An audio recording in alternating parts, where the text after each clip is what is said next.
বন্ধুরা, welcome to my channel Saptamati blog. আমার নাম সপ্তপর্ণা। আমার প্রথম ভয়েস ওভার ভিডিওতে তোমাদের স্বাগত জানাই। আমি যদিও চেন্নাইতে থাকি, কিন্তু আমার বাড়ি ত্রিপুরায়। আমি ভাবলাম তোমাদের সাথে কিছু গল্প করব আর জীবনের ছোট ছোট আনন্দগুলিকে একটু তোমাদের সাথেও শেয়ার করে নেব। চলো দেখতে থাকো আজকে আমার এই ছোট্ট ব্লগটি। বিকেলে ছোট্ট কয়েকটি মুহূর্ত দেখাবো, যেগুলো আমরা প্রায় খেয়াল করি না। তো এইগুলো দিনে আমাদের অনেক শান্তি দেয়। ছোটো ডালগুলো আর ডালে বসা পাখিরা সত্যি আমাদের অনেক আনন্দ দিয়ে শান্তি দেয়।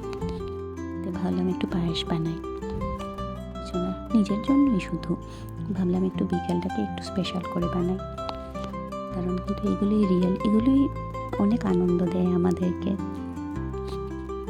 বাড়িতে খানিকটা দুধ জমেছিল, সেই জন্য ভাবলাম বিকেলবেলা একটু বানিয়ে নিই পায়েসটা। তো এখানে আমি দুধটা গরম করেছিলাম এই কড়াইয়ের মধ্যে দিয়ে, তারপরে দুটো তেজপাতা দিয়ে দিলাম, তারপরে 2-3টে এলাচিকে একটু কুটে নিলাম।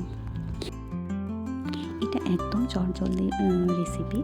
তো তারপরে আবার 8-10টা কাজু বাদাম নিয়ে সেটাকেও একটু কুটে নিলাম।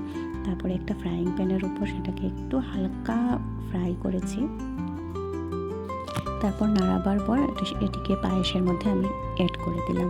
তারপরে 5 মিনিট পর সেটাকে আমি অল্প একটু নাড়াচাড়া করে সেটাকে ঢেলে নিলাম পাত্রের মধ্যে। চলো বন্ধুরা, আজকের বিকেলের গল্পটি এখানেই শেষ করলাম।